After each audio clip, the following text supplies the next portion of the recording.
కృష్ణ మురళి ధ్వని గాలిలోన విని రాధ పులకరించే ముక్త మోహనుని మదన సుందరుని తరుణి కాంచనించే కారు చీకటిలో దీపమల్లె ఘనసాముడెదురుపడడే అతడి సర్వమనురాధ హృదయము నసలు తెలుసుకొనడే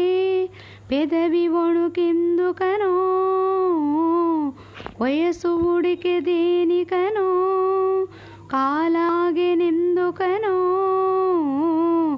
అడుగు పడదు దేనికనో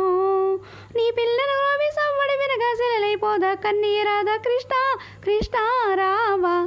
కోరింది నీ రాధా వేచింది నువ్వు లేక